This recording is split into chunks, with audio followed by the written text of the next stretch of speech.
I came from the Father and have come into the world.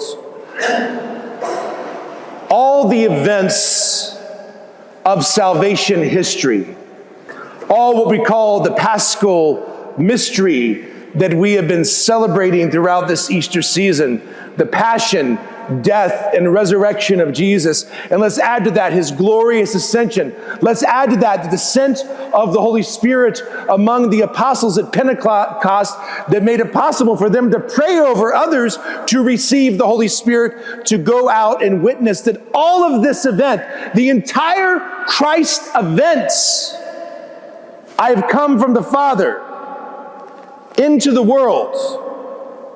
The entire Christ events began with one woman's yes. Here we are as we conclude this blessed Easter season in the first church in the Roman world to be dedicated to Our Lady. That not far from here in the chapel off to the right, we have what we believe to be a piece, a relic from the manger itself, from that moment where God entered into our reality. But he became part of our reality even 9 months before Christmas as he was conceived in the virginal womb of his mother, of Our Lady. And why is Our Lady important?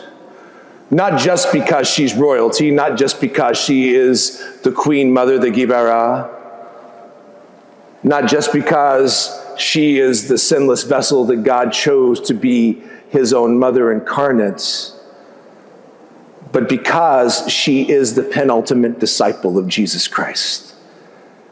There was never a moment in Mary's life when she was not in perfect and total conformity to God's will.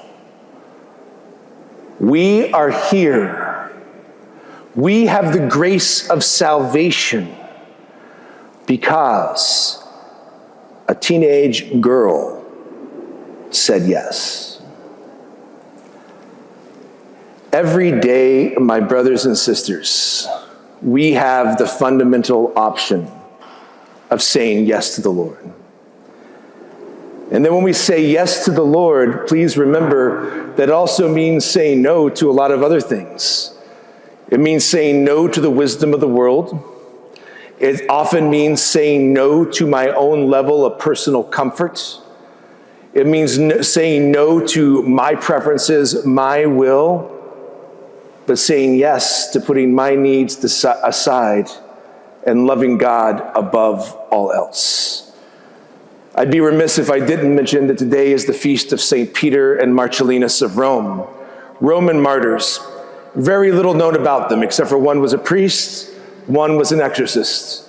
And they worked early here in this area, were persecuted under Diocletian, and their bodies are buried not far from John Lateran, where we will visit later today.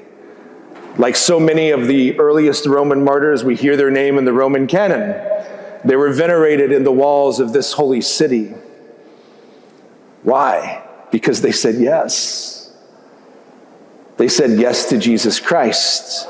They said yes to his will, yes to preaching his mission, which meant no to their own lives in this particular circumstance.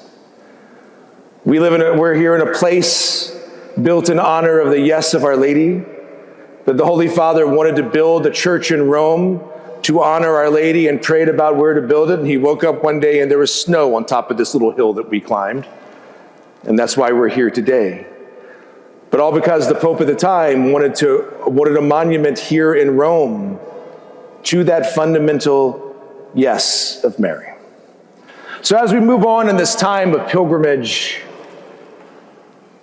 remember that everything we are about began with a yes, a gentle, humble yes that has been ringing and resounding throughout the eons of salvation history since. And you and I are called to participate in that mystery of salvation today and always by our own yeses to the Lord, big and small.